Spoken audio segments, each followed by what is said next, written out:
Painkiller Nearly, episode 237. Fucking push that button. I pushed it. Yeah, push it hard. Push it fast, even if it doesn't want to be pushed. I want to be like, I pushed it repeatedly, but that's not how record buttons work. Don't do that. No, hit it at least 3 times if you're going to do it like that. Odd numbers. Yeah. So, Kyle, we've been talking about the lead up to your delicious Gordon Ramsay-esque meal for a while. It finally came. Was it everything you hoped for and more? So I didn't order the king crab yet. Oh, I know. You said you went with snow instead. Yeah. Well, I just went and purchased some snow crab at a nice place nearby because I didn't know if my lady friend was gonna like crab. She'd never had it before. She didn't like it. Bitch. She did. She didn't like crab. I believe in Taylor's world, that's room for dismissal. What a cunt. I was very surprised. Wouldn't work out. I thought she was, for one, it's 2 things. She's got a pet hermit crab. So she's like, like apparently she's had it for years or something like that. So like every time I'm like breaking the legs and like, I'm pretty good at, I'm no Taylor. All right. But I can operate snow crab. I'm popping the legs, pulling them apart, getting all the meat out. I'm sucking the meat out of the body. I'm cracking the claws. I'm getting all the meat out. It's looking nice. I made some drawn butter with garlic and Old Bay. I scooped off the milk. That sounds good. The butter's almost clear. It's got all the spices in it. I'm dipping it in there. I'm like, yeah, try this. I get her a big hunk of claw meat, and she's like, no. And she's like, has to drink something to get the taste out of her mouth. Wow. And I was like, Even with the butter on there, she hated it? Yeah, it's like drenched in like garlicky Old Bay flavored drawn butter, and she did not like it. And it wasn't the best crab I've ever had, but it was still like really pretty good crab. It was sweet. It's still snow crab. Like it seems like snow crab has a pretty consistent like flavor to it. Even if you buy the clusters that suck, you know what I mean, where you get a cluster and you obviously can't tell the meat situation when you buy it, but sometimes you'll get like a shitty one and you open it and it's just like a little tidbit of meat. Even then, it's not like the tidbit of meat tastes bad. It tastes the same as like a really good one. It's just a small amount. I'm surprised. Clusters. I'm surprised by her reaction, because if you had told me that she didn't like the texture of it, I'd say some people are like that. Some guys just don't like sort of the mushy texture that you get from the whole seafood world, right? Whether it be crab, lobster, fish, etc. Yeah. But not the taste of it. No, I thought the taste of crab was just universally good. Loved. Yeah. So mild. Especially drenched in butter. Like I literally had a ramekin full, like with 2 inches deep of just delicious drawn butter that I had made myself, of course. And then it's just she wasn't liking it. Well, that was more crab for you, right? Did you tear through it all? I ate 2 clusters and Hell like it was nothing. Like I went through 2 clusters and I was like, and like I'm getting all the knuckle meat.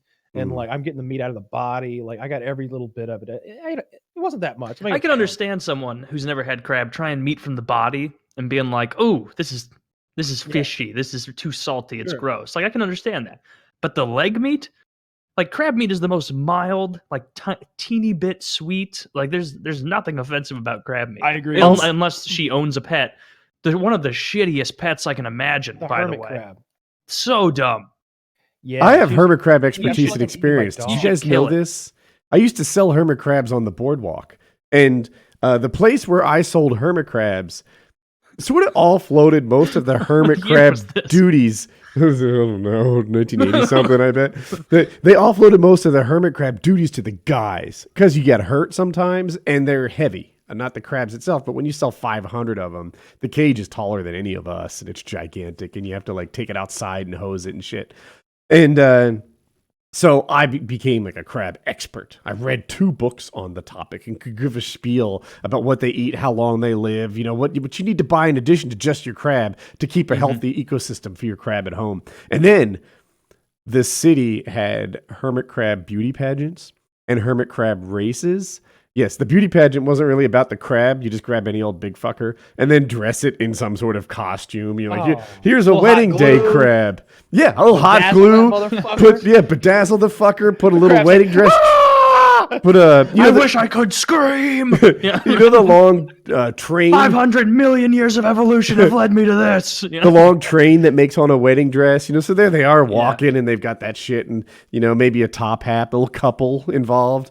And we'd go for if you could win the beauty contest or win the race, which helped a lot that we'd have like, and here again, Old Salt with their 44th entry in the race. Like, yeah, we did okay.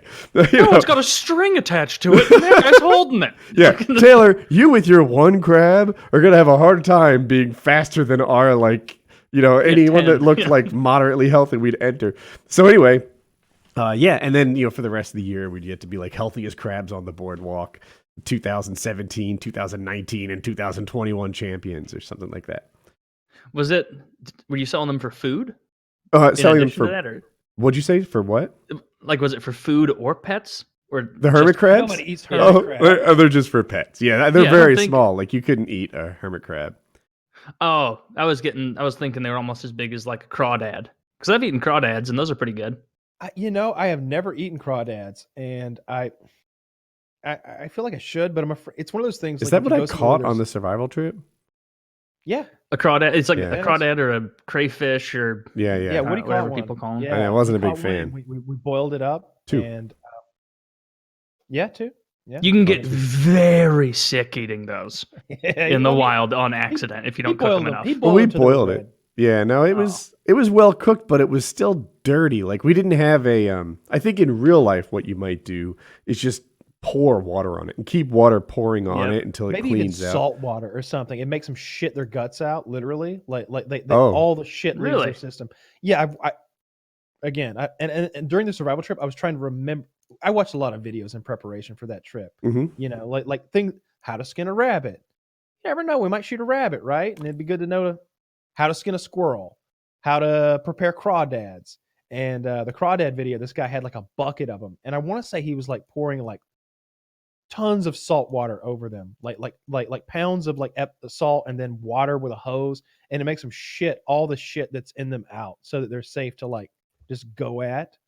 And but I couldn't remember that video at all during the trip. I'm like, I think salt is supposed to be involved. The thing is, we didn't have an excess of water. I think I brought the only water filtration system, and the water it went really slow, and it was a lot of effort to pump it. So still tasted funny. It still tasted a little funny. Yeah, well, it was clean pond water. It does taste a little funny, right? Like with those strainers, because it gets iodine in it or something. It didn't have iodine. It was just multiple levels of filter, charcoal, and stuff. But so the thing is, we couldn't clean the crawdads like you might at home because we'd have a faucet to just run for 20 minutes. Yeah, but boiling them, boiled pond water was still, or creek water or whatever, was still, I mean, that's clean, So it was sanitary, but not clean. So I had boiled dirt in my crawdads and poo and anything else that was in it. Yeah, it was just awful. As hungry as we were when he finished his crawdad, Chiz and I were both like, eh. Yeah. It was like the first night or something, and I was the only one that ate it. But I also caught it, so I didn't want to catch it and just like toss the thing to the side and not care. Like there was a... Yeah. I love the Kyle survival show where you're like, and here we've got 5 crawdads. We won't eat them because they're gross. Have you? I'm like at the Dunning-Kruger level of survival, where it's like I know so little that like if I were walking around in the woods, like any plant that I recognize, the only knowledge I'd have would be like that's either 100% poison or 100% food, because those are the only plants that I recognize. Cheers! You want some berries? Yeah. Cheers! I found these bright red berries. That's you know what they say in nature. The bright color means it's good. The brighter the berry, the sweeter the juice. The brighter the berry. Dude, this is a frustration of mine across nature in general, right? They'll be like, this frog is brightly colored, which tells everyone else that it's venomous. Okay, this frog is brightly covered, which tells everyone else, which tries to fool everyone else into thinking it's venomous. It's like, is it possible that you were just full of shit, reverse engineering answers all day and night to fit whatever fucking protocol you wish it fit? Like this thing looks like it's bad and it's bad. This thing looks like it's bad and it's not bad. Both of which it like was intelligent design of some sort. Oh, fuck off. This is just you saying bullshit that came to you. It doesn't make any sense. And this rockfish, this dark brown black fish that blends into anywhere in the sea, the most poisonous fish out there, is not bright because well, God didn't want it that way. Yes, yeah. There's no pattern to this stuff, but they try to make it seem like there's a pattern. The brighter the berry, the riper the juice, and then these other bright berries, well, they just kill you. The sweeter the juice. Nature is a bitch. It's very hard to maneuver around. And the more that I look into like survival communities online, just reading stuff as a total dunce, like the more I realize the into it survival people fucking hate Bear Grylls. They think he is a phony. They think he is a mother faker. And like the only dude who they like really give props to, as far as those mainstream Les TV Stroud, right? guys go, Les Stroud. Mm-hmm. Where like I remember even like when that show was out, Man vs. Wild or whatever his one, whatever the Les Stroud one was, like he would show like him surviving after like 6 days in the Sahara, and he'd be like, "Well, we're finally out of here. I'm going to the drop point," and he'd like walk to like 1,000 yards away in like fast forward film, and then it'd show him like walking back like, "I can't leave the camera, but producer said I needed that shot." It's like, oh, this guy's exhausted. He's real deal doing 100% of this. Dude, yeah, he did that a lot. Like there'd be a particularly sketchy like 14-foot drop on an icy, like I want to say cliff, but 14-foot cliff, right? So not anything too insane. And yeah, he'd have the shot of him going down it, and then there'd be the shot of him going back up to get the cameras that filmed him going down. And oh my, that's the worst. So I did in the Day of the Life videos for almost a year or something like that. Dude, everything you do is such a pain in the ass when you add filming it to it. You know, I was working on the stable a lot. Oh, for fuck's sake. It's like putting the cameras in, and just doing it was half the work. Filming it was the other half. So I could appreciate what Les Stroud was up to there. Oh, it's tough. He did great there was one guy who was just a YouTube guy who like does these challenges where he'll go live in the woods and survive. Not with like the Stone Age thing, like the same kind of Les Stroud, Bear Grylls, like you bring modern day supplies out there, but he'll stay for like 5 weeks. And like all the discussions around that guy in those communities are like, see this guy? He's 30 pounds overweight and he's been out there for 5 weeks. This is the guy you trust. He's gained weight on his survival trip. This is the guy who knows what he's doing. At no point has he ever said, "I'm just trying to get enough calories." He's flush with everything. And I was like, holy shit, that's really true. When you're looking for a survival man, you want to find someone who's not shredded, low body fat. You want to find a guy husky. Dude, do you watch Naked and Afraid? I've seen it before, only a handful of episodes. Naked and Afraid, I also think is very real. And I think you can tell that by their body changes. Unlike the guy you just mentioned, they often lose like 30 pounds. You know, the women come in looking on the fluffy side of fit, and they leave looking unhealthy. You know, just dirty and weak. Is that even a survival trip, though, or is it slowly dying? That's my favorite part. They're like, all right, we have water. With water, I can live 21 days, and this is a 21-day challenge. So if I just find like 1 or 2 snakes over the course of 3 weeks, I'll live. And that's what they do. They just slowly die. And it's fascinating to me, like, which environments are the worst. Like, I would have thought rainforest was an easy environment, like, before having seen this, because it's just really rich with life. You'd think there'd be critters crawling all over the place, things you can eat, like lizards and snakes and what have you. Mammals of one kind or another.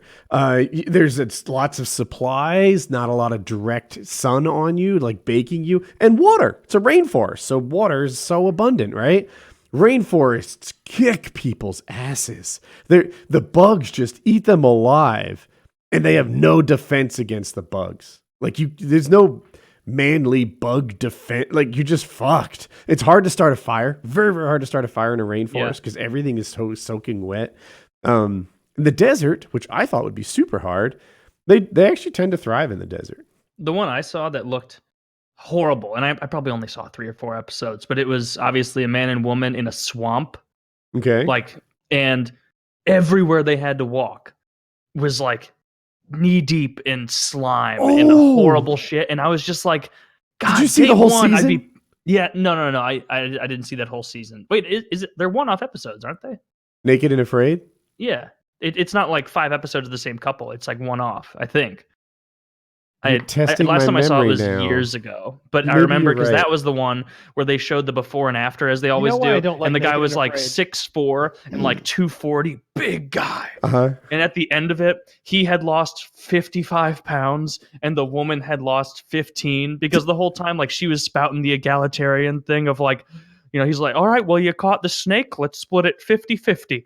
And the whole time he's like, I guess so. I burned a lot of calories trying to catch this, and I'm thrice your size. Dude. But I guess you deserve half the snake. There's a guy in our Patreon hangout. I won't call him out. He might not want to be famous for this, but he has a very negative opinion on women and what they bring to the table in situations like this. Oh, And I Spider can't- Pig hates women. He's okay if we say that. He So thinks I agree with him. subhuman creatures that need to be caged. And Where would discarded society at be if will. women ran it? it's hilarious to me that What's up, Dylan? like Love you, sometimes I kind of agree with like some of his things. I was talking in the hangout last weekend. I see guys. This is semi off topic. I see guys do things that go wrong, and it's usually stupid guy decision making. Like, you know what? I'm gonna ride my BMX bike off a roof. I see women that do things wrong, and it just seems like it's a different reason. It's because they're klutzy, ditzy, like just had no idea they couldn't jump 3.5 feet. Like they just didn't know. And it's ridiculous Oh, how and bad an their athlete hand-eye some coordination? girls can be. Yeah. Have you ever like gently thrown a ball at a woman and seen the look of panic? Yes. They're like, it's coming. And like, they suck at it. Oh my God. Just something like not that. useful in a survival scenario. I saw two in a swamp. Did they catch like, I don't know, alligators or something, or giant snakes that weighed 30 pounds? Or Oh, they might have caught like a little caiman or something like that. One of those little alligators that like isn't gonna like it'll fucking little hurt you if alligator. it bites you, but it's not gonna. Dude, when I'm kill swimming, you. even little sharks are scary to me.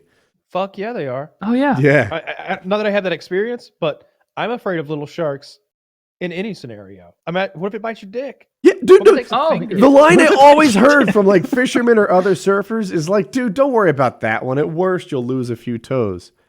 Unacceptable outcome. Unacceptable outcome. I don't want to lose a couple toes for fucking. Your life is forever altered if you lose a couple toes. Yes! This isn't something you're going to be joking about later at the bar tonight. I've only watched like one episode of Naked and Afraid, Mhm. and I turned it off immediately because it was censored. You want me to watch Naked and Afraid? Make Naked and Afraid uncensored and put that shit on HBO. but only for the women. only for the women.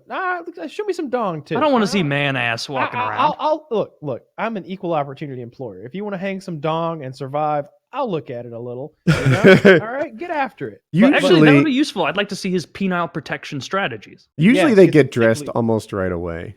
They have a What Well, happens? I'm tuning in for episode 1. What happens is they show up. They get like maybe 2 items, right? And 2 items is not a lot. So they'll be like a knife and a fire starter. Great. Yeah. Good luck 3 weeks without a cup.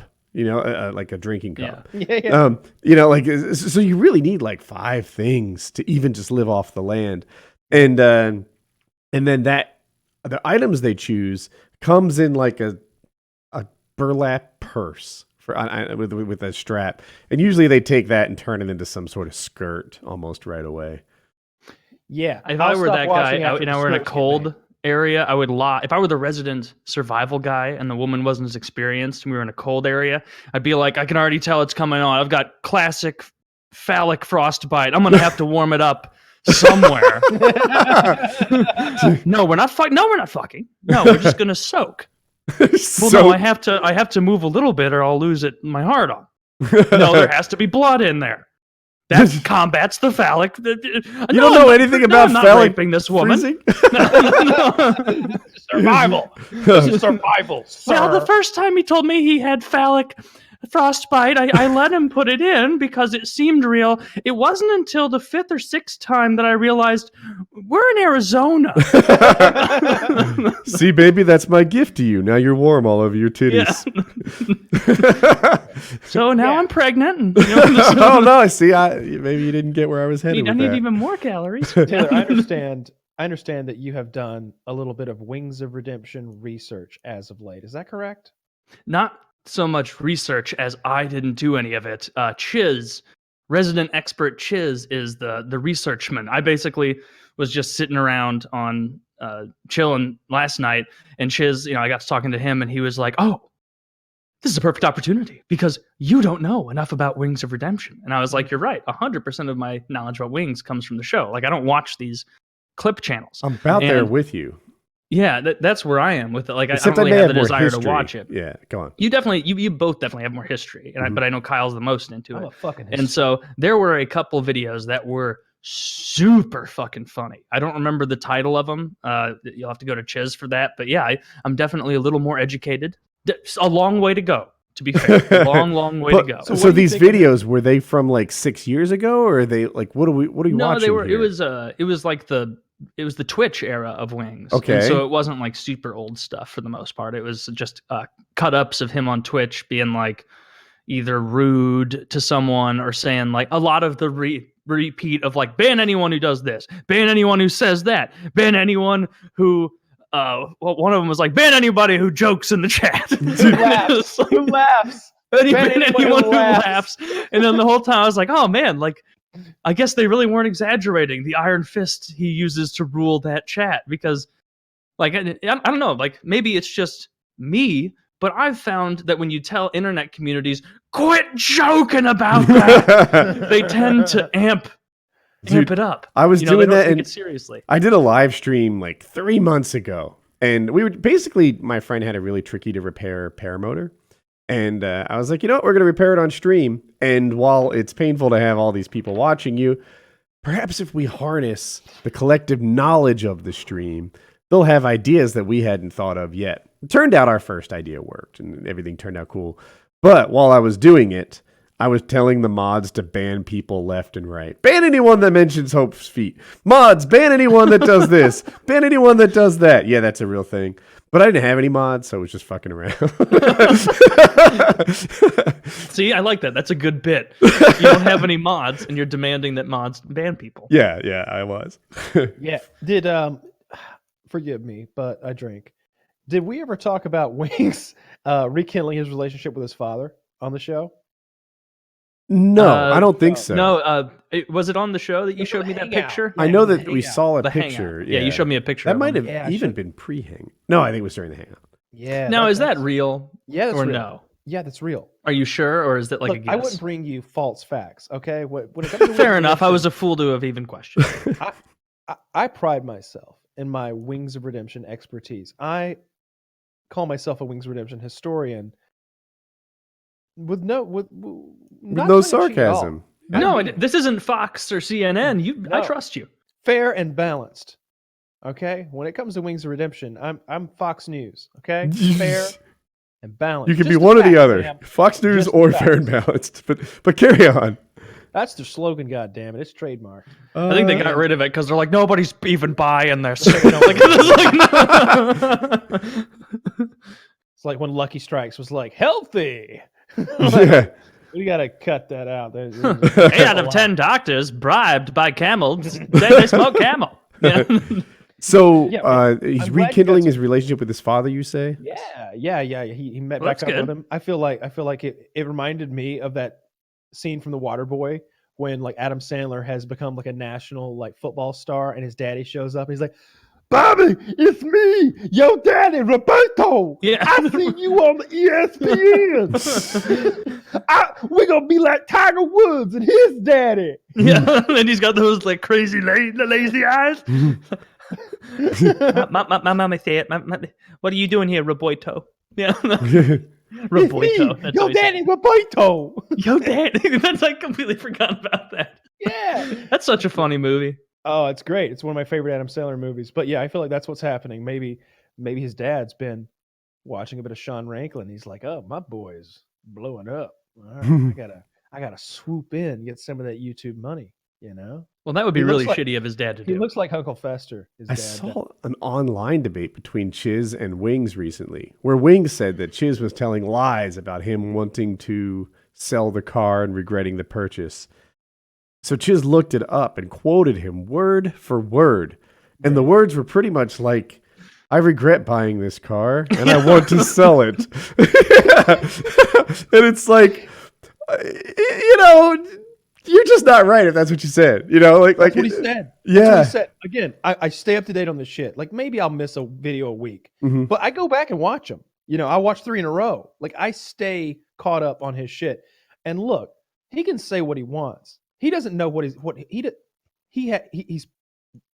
bipolar. doesn't keep track of the things he said like you do. Wings is bipolar. All right, like maybe some people don't want to face that. Wings probably would argue that he's not bipolar, but I've known some bipolar people. Can I interrupt? Wings, yeah. So bipolar to me just is someone who runs too hot and cold. Do you have a better explanation for it? Yeah, that's pretty close. Okay. There are times when Wings feels like this about the world and everything within it, and then there are times where he feels like this. It's almost like split personalities to some extent. Well, it's like a manic depressive disorder of what you're describing, where you'll go through like a phase of mania where everything's great, everything's the best. I got plans. Man, this is gonna be good, and then you peter out, and everything's collapsing. Life sucks. There are some versions of Wings that are very friendly and polite and like happy-go-lucky, and then there's a version of him that's a real scumbag. Okay, and those are both him. It's not like one of them is like his alternate reality him, like evil Wings. No, that's him too. They're both him. It's just you got to catch him on the right day. And look, he said that shit. He was like, I regret buying I'm paraphrasing, not quoting, but he said, I wish I hadn't bought the Mustang. I regret buying the Mustang. I would sell it. I'm thinking about selling it. You know, these are his words. And it's not like he always says, oh, these clip channels, they take hours of my footage and then they re-edit it to make it look like this or that. It's like, no, well, yeah, they do watch you for 2 or 3 hours because that's how long you're online. But then they make 10 or 15 minutes of you being a real scumbag or being crazy. Maybe Merkel would take me a ride in it. Hilarious. Hilarious. Oh, you see? Yeah, someone tweeted, or Wings tweeted today, my babies, and he's got his truck and the Mustang there. And I like the way that Mustang looks. That looks really cool. That's a Cobra. That's an expensive ride right there. I don't know what the modern one costs, but you're probably looking at 50. Oh no, I was meaning the photo that Wings posted, like his Yeah. Mustang. I didn't realize cool. I didn't realize it was black in the middle like that. I think it looks really good. And Yeah. then someone tweeted at him, "Have you seen at Mercaderka's new V8?" Of course it's a pictures. V8. And then they send the Photoshop picture of me into the V8. And I thought that was funny. Yeah. And he responded, maybe he'll take me for a ride in it, which I thought was he's kind of tongue in cheek, joking around. Yeah. Yeah, he And rolled then with Merker replied, the course. suspension can't handle that, big boy. it. He did not. He should have. I did not But respond. Wings' at all. cars look No. pretty good, I think, right there. I think the Mustang looks. See, as someone who knows fuck all about cars, I see that Mustang and like, I don't know I'm like a woman with cars, where I'll look at it and I don't know the engine, I don't know what makes it super special, but like aesthetically, I think that looks pretty damn cool. It's okay. Yeah. Yeah. It's not bad. I don't like think red it's okay, cars too. that much. That's what I dislike about it most. Like, I just don't think red looks. I don't like the wheels. I think he needs the good. Oh, I didn't wheels even on notice there. the wheels. That would make me happy. Those are the cheap wheels. You mean the rims or No, I mean the wheels. like the tires? The wheels are the metal part in the middle. Yeah. Oh, okay. And I See? don't know why they're not rims. Kyle, why did you say he was wrong to say rims? Rims to me is what black people call like fancy wheels because that's Are how they rims do. what you put on the outside of the wheel? That's a cover. It's a wheel cover, I think. Yeah. I don't know why they call them rims. They're wheels. They're wheels. Okay. You know? I don't know why they call them rims, and I refuse to do it. But yeah, the wheel. He needs nicer wheels. He's talking about putting full suspension and all kind of bullshit on that car and a sound system. And it's like you don't put glitter on shit. You know, My problem with it is not a V8 or even the EcoBoost V6. Right? If it was the EcoBoost V6, Ford makes that their I think it's a pimpest motor. 4-cylinder, the EcoBoost, but I could be wrong. Isn't it still pretty quick though? In the truck, The it's a EcoBoost? 6. That's a It's thing that quick I enough. know. It's quick enough. I think it's a 6 in the Mustang too. But anyway, I just want it to be the top motor. That would matter to me. But it looks good. It's clean. Yeah. Like if it rides well and looks good, that's my main priority. Or I guess rides well would be number one. Like if anything, like, well, when I lived in the city, I would never buy a nice looking car because it's going to get broken into. My insurance was so much fucking higher when I lived like in St. Louis proper than being out, not in technically the city.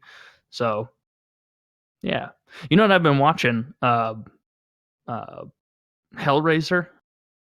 I watched the first one and I'd seen the first one. Yeah. Is that the? And I was like, this is a good ass horror movie. I like this. He's cool. He's got that ominous voice and he's got all the nails in his head and everything. Pinhead, yeah. And I was like, yeah, this guy's sweet. And so I went and I found Hellraiser 2 today.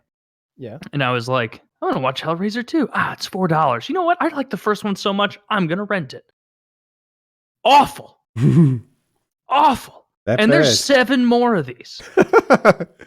I don't know if I'm going to rent any more. Like, what is the purpose? Like, it seems like it really blew their wad on the first one. But I figure you've probably seen fucking all of them. I've seen them all. I really like the first one. In the book, so in the movie, obviously, there's that scene where the blood that splatters on the floor rejuvenates the dead guy and brings him back to life.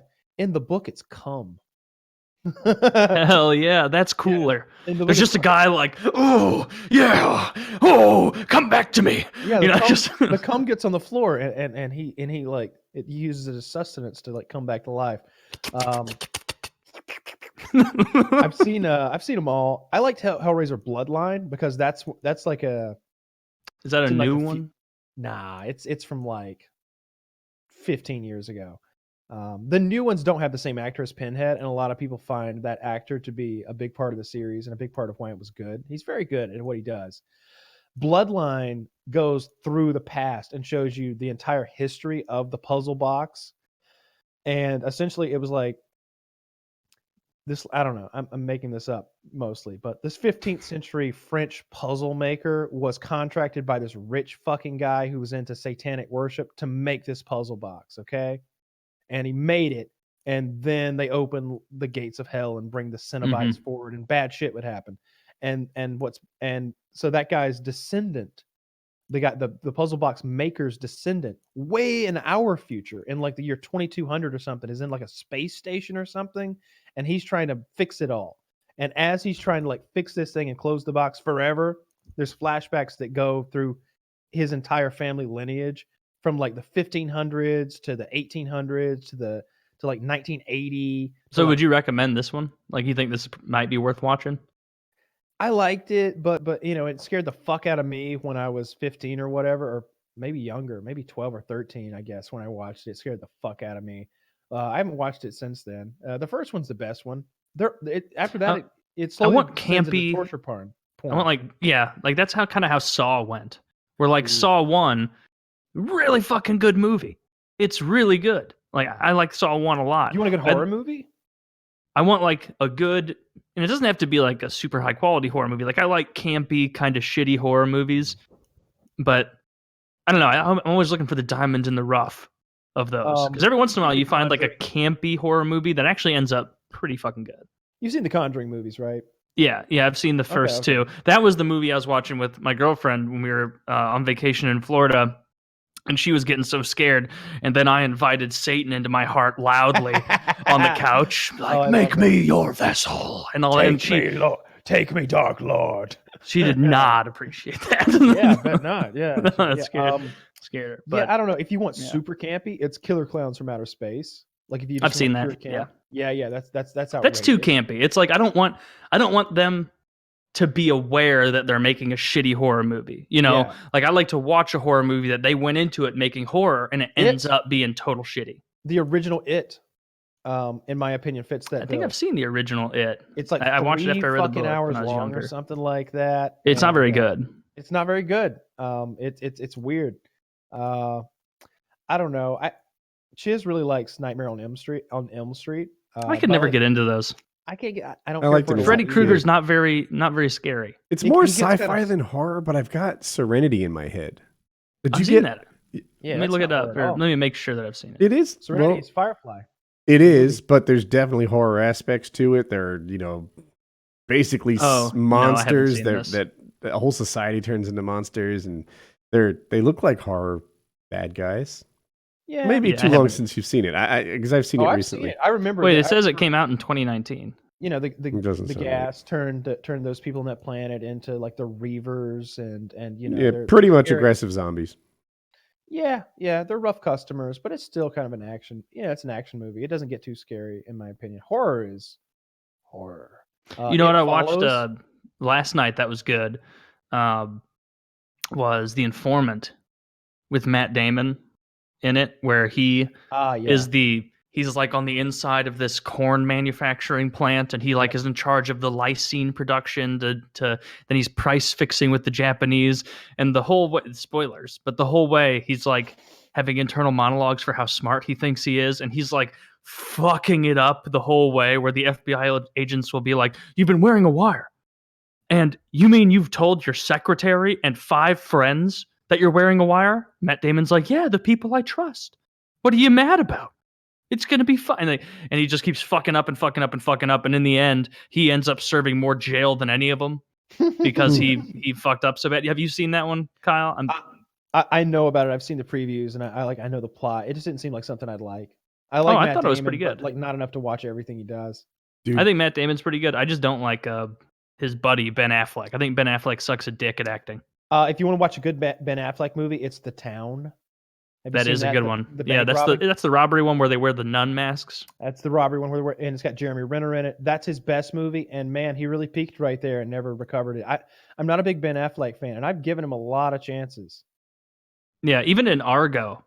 Like, I thought that movie was good, but he doesn't do it for me. Now, I think you he's wanna a talk about shit actor. whitewashing. You want to talk about whitewashing? That's a fucking Spanish dude he's playing. Okay, I think even his character's name. Ben is Affleck like, looks a little swarthy. bullshit. He does look a little swarthy. A little. Oh, come on. His name is like Ramirez or something like that. Let me find the picture of the real life guy from Argo. And let's compare. He's like Real holding life hedge clippers. Argo character. I'm gonna look He's up Ben okay. Affleck's real name. I am very Wow. honored to be displayed on the main movie by Mr. Affleck. What the hell is this name? What? Benjamin Gaza Affleck Bolt? Look at this shit. I don't know what nationality that is. That's who he's playing. He's- okay, Ben. Close enough, I guess. I mean, really, the only reason that guy looks Spanish in the left is because of the mustache. And the Like, you get, glasses. like, they both have that, like, Spanish, Italian, Southern European look about them. If you say so. I think so. I mean, if you, like, we in the US have, like, Hispanic, that means Mexican. Like, whereas in Europe, it's more like, Hispanic, or Spanish, that's from Spain. So people from Spain look a lot like people from Italy. I suppose. So pretty swarthy, hairy people. Yeah, I'm about to watch. I watched both the Alien movies last night, Alien and Aliens. Hadn't seen those in a while. My lady friend had not seen either of them, so I decided that she had to see them. You watch both. Yeah, watch them back to back, Alien and then Aliens. Does she like the horror movie binge the way you do? She preferred Alien more than Aliens, and it is the horror Alien movie. Aliens made by Ridley Scott, and it's horror, and then Aliens is made by James Cameron, and it's action. And she preferred the former. We haven't watched any horror stuff. I don't think. What are your go-to horrors, both of you? Like when you're like, I want a good scare For me, that you sit you down. I really like my favorite horror movies are The Exorcist. Honestly, Solid. The Conjuring I think is super strong. I think it's one of the best ever. And it's new, it's sort of modern day. I found The Descent to be very scary. I think Woody disagrees with me there. And Most of my these I God, disagree. The Fourth Kind. I've talked about it before on the show. Oh, Fourth Kind. Yeah, I don't think I've seen the fourth kind. A lot of the ones Kyle likes are not my cup of tea. But I guess if it's a horror movie, a movie that is supposed to scare me, as opposed to like a blood dripping action movie. Mm-hmm. What is the whole name of them where like nothing happens and shit happens at the end? There's a lot of like security footage of it. Supernatural. Happening? No. No, Paranormal It's- Activity. Paranormal Activity is what I'm talking about. Supernatural is very different, totally different thing. Yeah. Yeah, But Paranormal Activity Activity, I could usually I only enjoy it once, because once you see it, like, the jig is up. The scares are gone. Yeah. But Paranormal Activity, if I give it my attention, is very effective on me. I agree. The first one was fucking scary as shit. It Especially really in was. theaters. I remember that. That was really scary. Dude, there's this part where like the thing has been showing up a lot and doing stuff, and so it's a real fear now. Mhm. And they hear shit up in the attic, and he goes up into the attic to check with maybe a Zippo as his light source or Mhm. something like that. And it's like, bro, get a mag light for the love of God. Come on, get a lantern and a 911 or something. Yeah. 911. You should be going up there loaded for bear or at least demon. And he gets up there and there's nothing. So you're just like terrified. But what he does find is a burnt photograph of his wife as a child. Her childhood home burnt to the ground. It's so creepy. And she's like, that's impossible. That's impossible. That can't exist up there. That can't. And I wouldn't even wait to put my house on the market before I made my way to a hotel. If something like that I happened. want to say they tried that in one of them. It didn't work out. Am I crazy? Did they not? I think they've made a lot of those at this point. I think I've only seen one. I can't tell you I've seen which them all. one they've done. When I watched the second one, I was with a young lady. We were in maybe LA, I think, and I bought it on like the pay-per-view at the hotel. Mhm. We were holding each other in the bed out of fear. Like it's like I not bet the that was a cuddling cool thing. experience. Not the cuddling thing where you put one arm around the other. Right. Both arms wrapped around each other, Yeah. looking at the TV like, oh. I was so scared of Paranormal Activity 2. It was so fucking scary. They do a great And it's job. a good kind of scare to give you because like, a demon movie will spook me in the moment, but like if something goes bump in the night, I'm never like a demon, but like little Paranormal Activity thing, like if something like like a creak in the middle of the night, it's like that could be anything. You know what else is even fun? a demon. I'm not sure if it's. You can tell me if you think it's a horror movie. Is it A House on the Hill where they there's like a whole nother universe and they're trying to maybe prevent something big from happening and they go. Oh, you're talking about the one where the teenagers are there and but there's those people underground like I think that a guy from West Wing plays a major role in it. Yeah, he does. That's I don't know this one. Oh, You might when Kyle names I it. wouldn't say it's horror. Right? It's like horror. But it's scary. Scary and comedy? must be watched. Scary movie where they are underground. You're going to get The Descent with that search. Yeah, I said Pulling Strings though, and I got a movie called Pulling Strings. What's that movie fucking called? It's oh, I know. It's Chris Hemsworth's in it, so I'll look at his Chris Hemsworth The Haunting of the Hill House? filmography. That's not it. Cabin in the Woods. Cabin in the Woods. Cabin in the Woods. House on the Hill. Not right. No, never mind. It's the Cabin in the Woods. Chris Hemsworth is in it. And there's a real hot red-headed chick in there and a hot blonde chick in there. It's a good movie. Yeah, essentially it's a bit of a spoiler to tell people what's going on. But I will say this, it's not like, oh, it's horrifying, but it's a real fun ride and it's a whole new twist and a whole new take on the whole horror genre.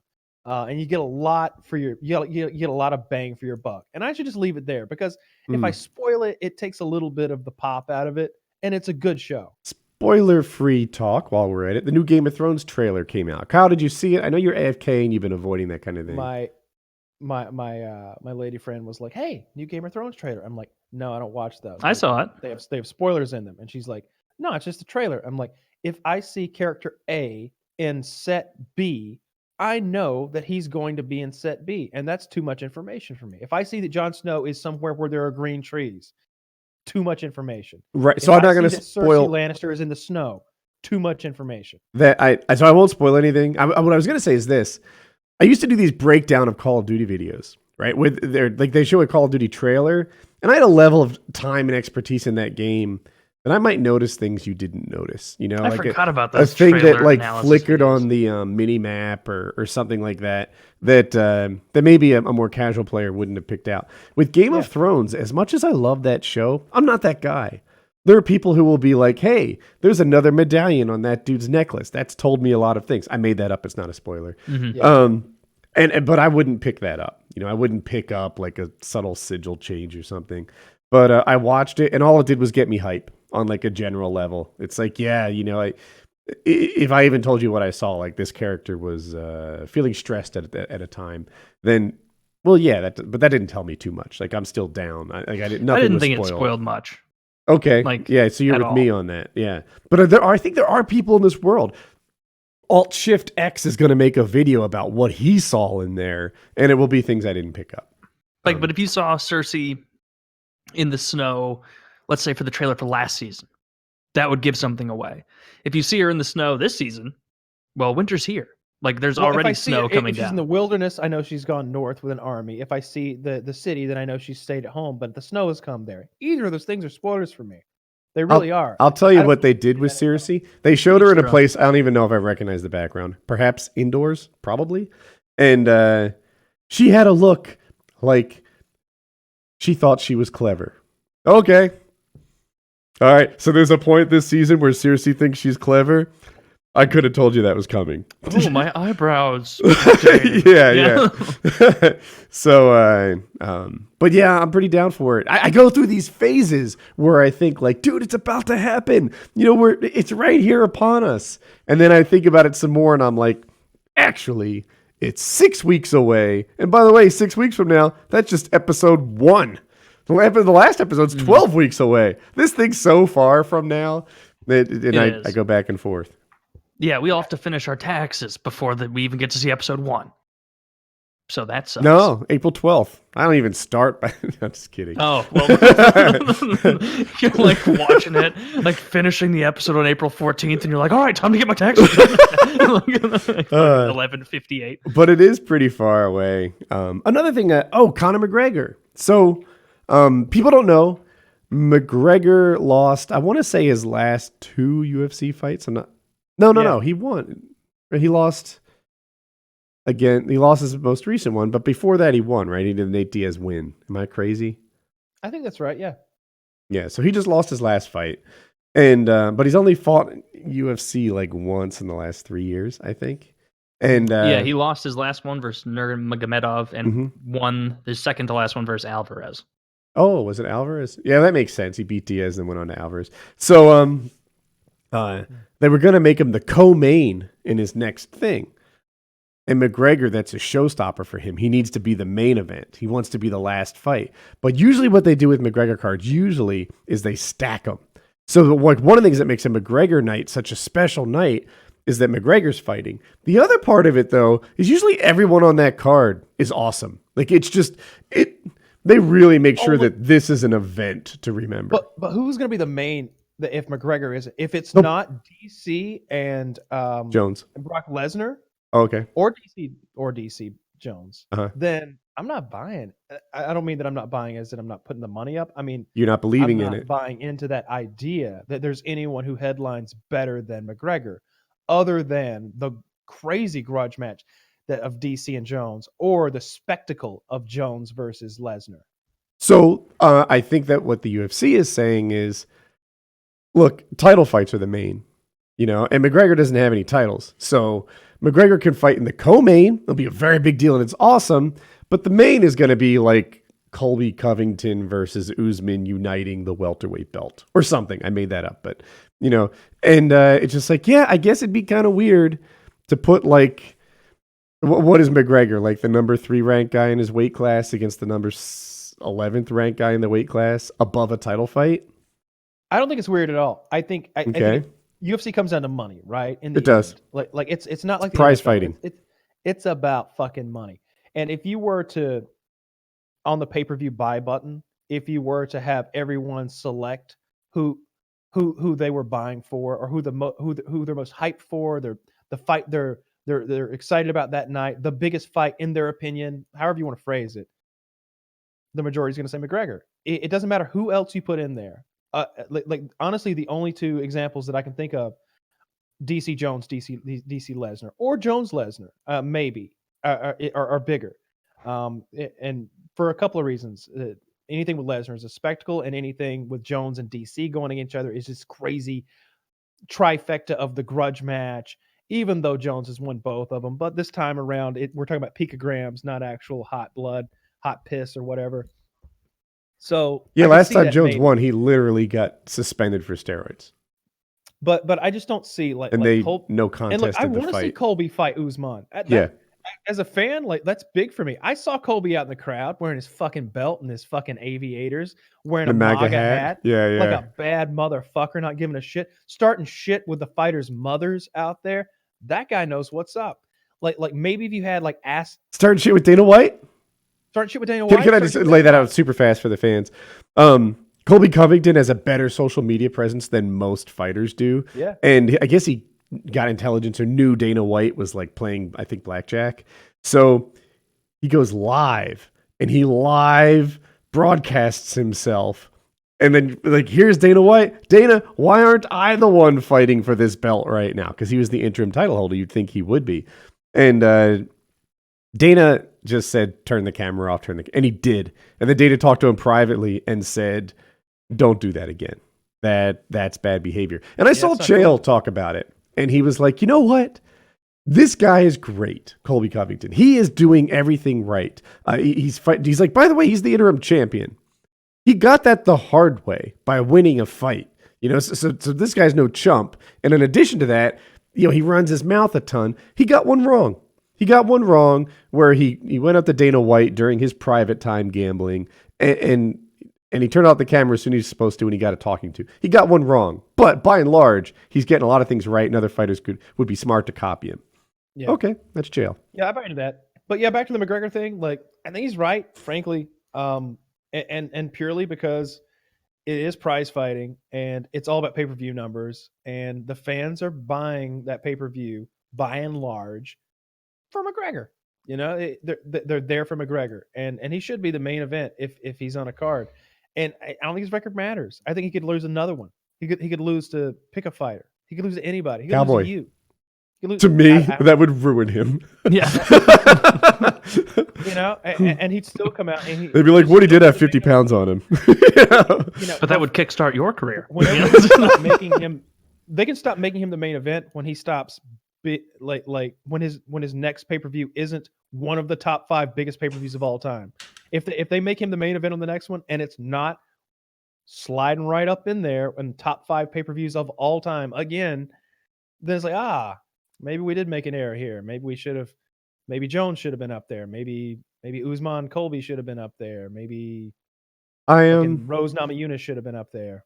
I think that you and McGregor have really strong points.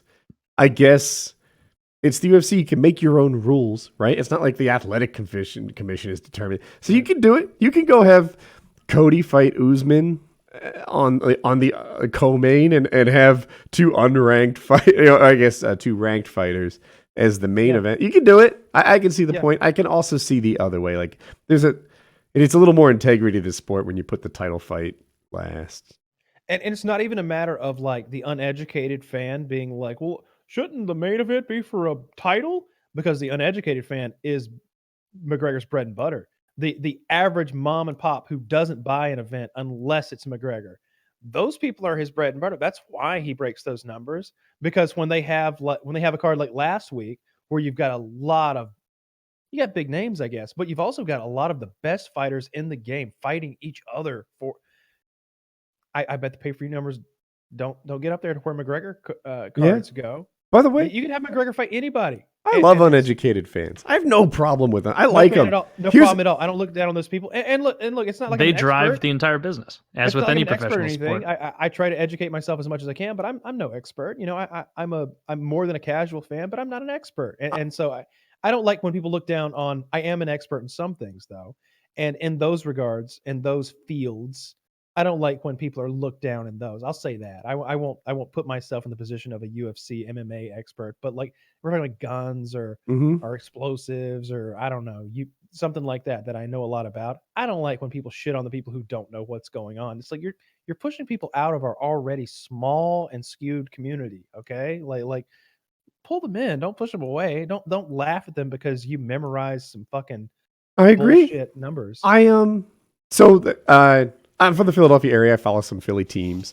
and right now in the world of NBA, the Sixers are exciting to watch. They're kind of fun. They've got a bunch of cool lottery picks, and then they built a little team. Now they're drafting. They're trying to win a title this year, right? And if you were to choose 5 teams that might win it, I think Philly would be on your list, right? So it's just an exciting time to be a Philly fan. I still don't know jack shit about basketball, and if you put a ball in my hand, you would agree, but I still like watching. And if you follow the NBA subreddit and see like the drama and the memes and the relationships, I feel like following the NBA back in the 90s was about following stats and wins, losses, and things like that. Following those guys now, they're all accessible as humans on a social media platform. And there's like relationships and all kinds of dynamics and trades. And the way I follow the UFC isn't just about the punches and the kicks. There's a whole world of fighters and who they are and who they're dating and where they are in their life and their finances that is fun to follow along with the punches and kicks. And I see that in the NBA. And I don't know, I like watching it. And no one has ever told me, Woody, you're not good enough at basketball to be part of this fan base, or you don't know enough about Sixers history to be part of this fan base. They just say, yeah, welcome on.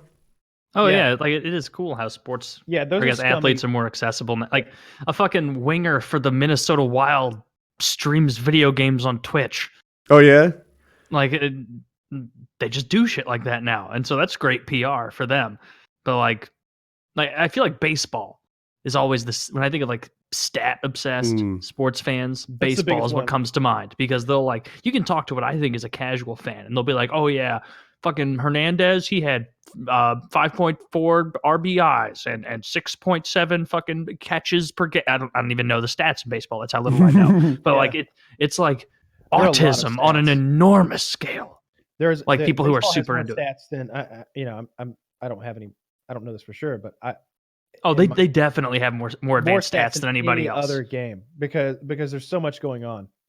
Like things like slugging percentage, on base percentage, ERA, RBIs, all the different ways you can score, all of the fancy. Well, there's a lot more static movement in baseball. So like it's not like hockey or basketball where there's a lot of fluid stuff where you can't track. Oh, they're not really tracking completed passes in hockey or basketball as much as whereas this guy made it on second base 13% of the time that he had an at bat, but only when it was a left-handed pitcher. And when it was a right-handed pitcher, he made it 2.7% less or some shit. Yeah, it's hard to measure. Like, okay, for example, let's say Taylor's not a goalie, and the two of us are like, the puck is by the boards. We both approach the puck at the same time. Someone's going to get it to their team, and someone's not. But that's I don't think there's a measure for like corner grit. I think it's called Corsi, which is how they measure not necessarily the corner battles, but total possession stats, where that's what they like. The advanced stat people now will be like, oh, this guy's Corsi number is really good, which means you're way more likely as a group of 5 guys on the ice to have the puck when he's out there as opposed to not having it. Whereas if a guy has a really shitty Corsi score, they'll be like, this guy doesn't look that terrible, but goddamn, every time he's on the ice, the other team has the puck and they're maintaining it. There's so much you can do in baseball too. There's so many like weird stats. Like in basketball, again, I don't know much about basketball, but I mostly see like rebounds, points, steals, assists, and that's about it. They'll talk about points in transition. They'll talk about defense, of course, but block shots, rebounds on defense. That's a pretty similar thing. But in baseball, it's like shit. Like there's a million things. Pickoff attempts and like stolen bases, and there's a lot going on in baseball. And then there's so many different ways to do the same thing.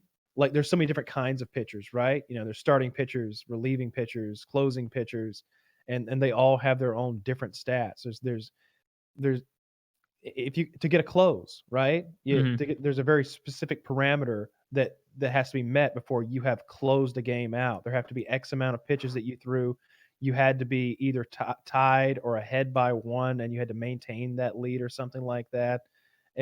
There's a lot going on. You know what? There's a lot of stats. Basketball does wrong compared to hockey in stats. And Everything. as much as I'm a basketball know nothing, I still maintain this is true.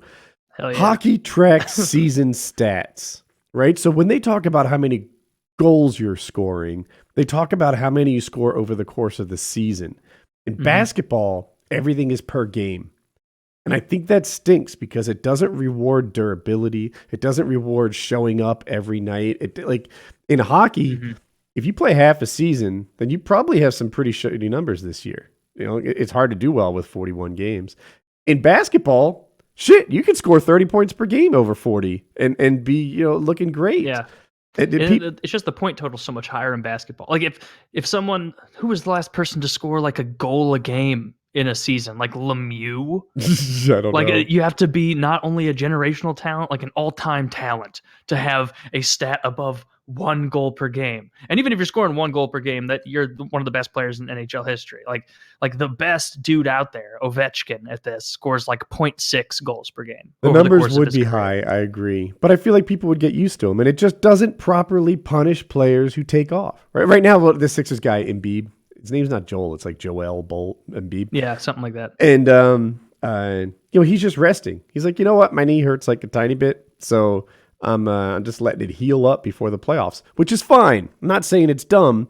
I'm just saying that in hockey, he'd be losing his goal scoring lead. But in basketball, it's safe. Yeah, I didn't even know enough about basketball to know that. Yeah. He's like the 4th best scorer in basketball right now, something like that. And he's taking all these games off, and it's not changing because his points per game. Our new goalie is the shit. He is like he's a guy who was buried in the AHL and ECHL and then got a shot. I think I talked to you about this, Woody. I think maybe even after a show.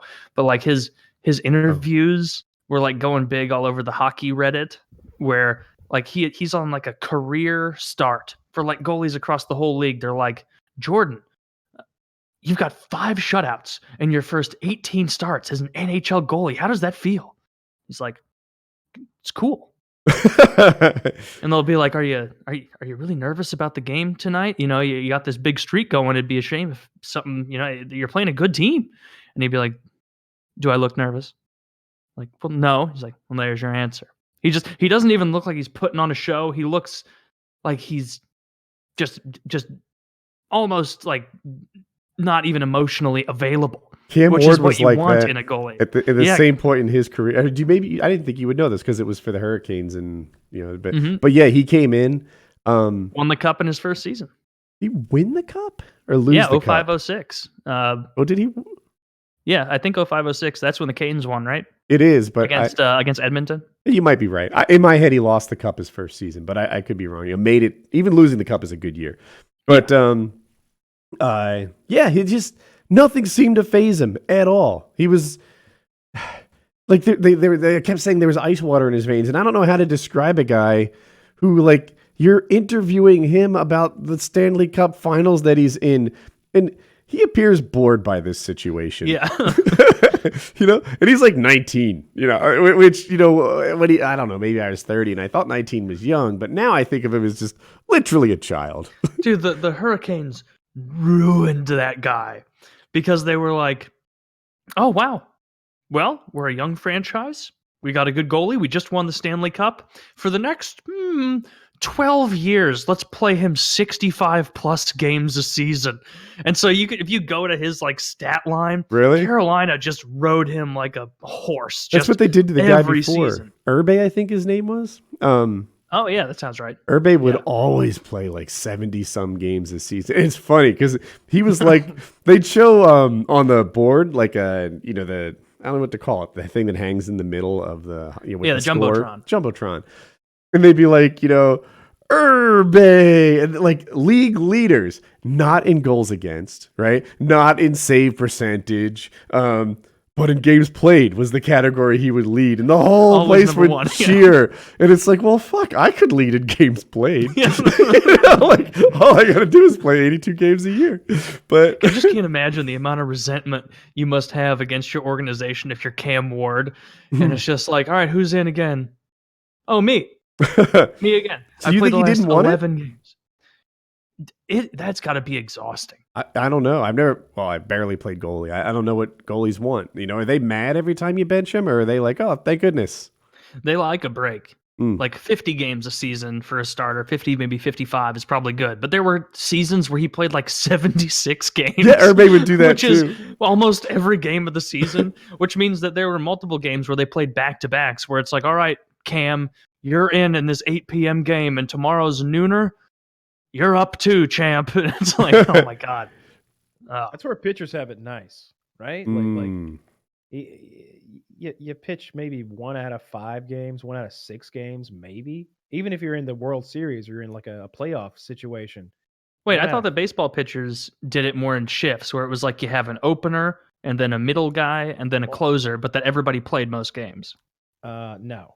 So you've got this. I'm speaking more on the starters. So like a team's probably got like 3 solid starters, and then maybe 4, but then they'll have like 3 or 4 guys who are kind of like iffy and are getting mixed in a lot. But like if you're in the playoffs or or a World Series type situation, you're down to your 3 or 4 guys. You're not trying out some other guy. So in that situation, you might pitch with 3 days rest, which would be kind of nutty.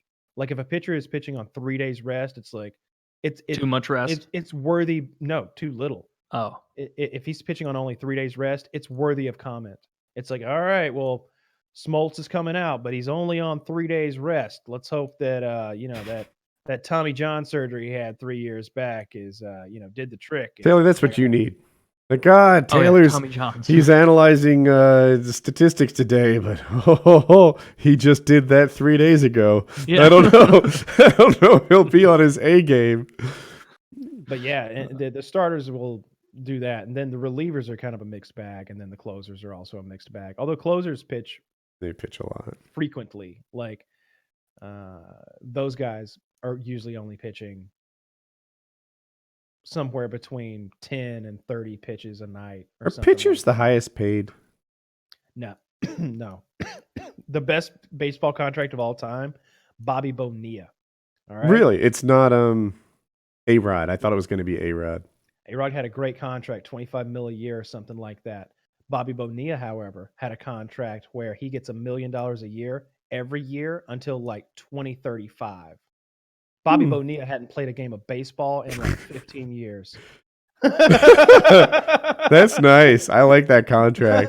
Yeah, you can know if he won the lottery, he wouldn't take the lump sum. He'd be like, nah, set me up for life. I'll take the annuity. Yeah. I'm probably a little off on those numbers, but not by much. Like essentially, Bobby Bonilla is getting $1 million a year for the next 15 years, and he hasn't played in 10 or 15 years or something like that. Like it was an absurd contract. But yeah, A-Rod got a crazy contract that amounted to like $25 million a year or something like that for like 10 years. But there's guys now who are getting that for multiple positions. And A-Rod, I want to say, played shortstop or third base. I think shortstop maybe, because I think he moved Jeter over. But in any case, pitcher's not the most paid. It really depends. If you're the best pitcher in the world, you probably get some ridiculous contract. But it's baseball is in its power-hitting own league. infielders. I feel like with the amount of money these people make. Yeah. Like nobody's even like I saw somebody in baseball signed a $330 million contract. Just give him the team. That blows my mind. Yeah, that's about like, he can Taylor, you got a really good arm. You know what? The team's yours. Yeah, it's fine. It's insane. Like Dude, they make NFL, NHL, NBA. NBA is getting up there, but baseball makes the rest of them look like small potatoes, Dude, man. The endorsements in the NBA can be gigantic. Steph Curry, but I think his full name is Stefan. Yeah. I'm terrible. They're saying he'll be basketball's first billionaire. They're like from like a Nike contract or something. It's Under Armour, but yeah. And so one thing that's notable about him is he played for like well under the maximum contract, even though he's the kind of player who would earn the maximum contract in basketball. Because it's like, yeah, this $25 million you're paying me, dude, I'm gonna make $1,000 million over on my shoe deal. So whether it's 25 or 30, I really don't care. I got $1,000 million coming over there, and he gets that. It's pretty neat, and he's a neat guy. I like him, dude. I want to talk politics for just a second. Sure. What's going on? So there's this Democrat Muslim House of Rep chick, and she said something negative about Omar, yeah. It's like Ilhan Omar. Yeah, you're right. Oman, one of those. That's her. Her last name is Omar, and her first name is, I think it's Ilhan. Ilhan. Yeah, anti-Semite. Anti-Semite. So she said something about too much influence of AIPAC a couple weeks ago. Mm-hmm. This is what she said more recently. I have it in front of me, so I'll get it word for word right. I want to talk about the political influence in this country that says it's okay for people to push for allegiance to a foreign country. And they're calling it a vile anti-Semitic slur. And Nancy Pelosi is going to censor her on the House floor. And it Kyle, what did you say? I feel like I talked over you. Her own party. Yeah. Nancy Pelosi is going after her hard. I want to talk about the political influence in this country that says it's okay to push for allegiance to a foreign country. That's what she said. They're calling it a vile anti-Semitic slur, and they're voting on a resolution that's about the things that she's saying. And I feel like it's making her right. She's like, you can't even mention that maybe there's two sides of the story without them attacking you as an anti-Semite. And now they're attacking her as an anti-Semite. I think if anything, I didn't have much of an opinion kind of like you beforehand, Woody, but then when she says that, and then suddenly both chambers, both parties all unite and are like, no, it's like, oh, what? Okay, well, maybe this lobby has more power than I actually realized. Anything, I don't. You're all proving her right. I don't give a fuck what lobby it is. I like when politicians call them out, either side of the aisle. These lobbying organizations don't act on behalf of the people, no matter what they're representing. They've got their special interest, whether it's their whole point. XYZ. That's the whole point. Is you get in there to push a special interest, and so that they conflated this into some huge thing. It seems like it would have been better just to be like, and just blow it off and let her vent or whatever, and then let the news media handle it how they will. Some way to come down on her hard out of the public eye, maybe. It is crazy how big of a deal this became. She's like a freshman in the system. Does she have that much power, really? No, I don't. Not that I can tell. Yeah, I probably disagree with her on 100% of things. But if you're calling out lobbying organizations, I'll give you a thumbs up on that.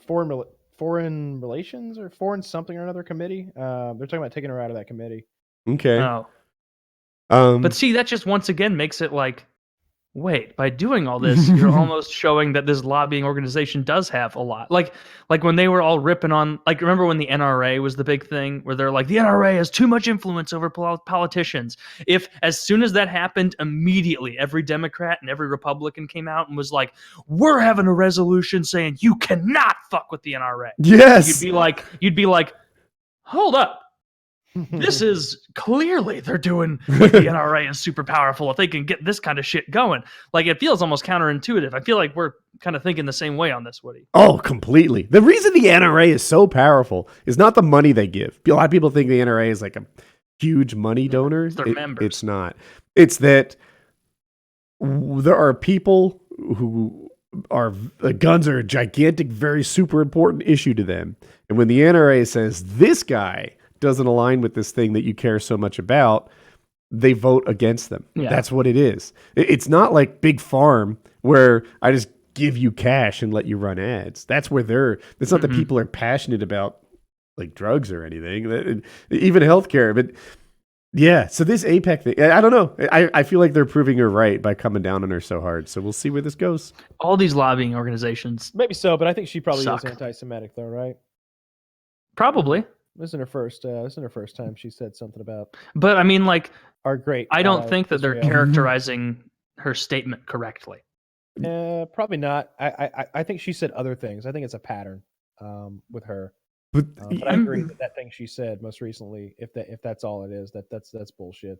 Yeah, I listened to him talk about it on CNN today, and CNN did not like it, so I switched to Fox News, and I was like, let's see what they think. They hate it. They're like, this dirty Muslim coming over here saying that our great ally Israel, the home of baby Jesus. Yeah, the home of baby Jesus.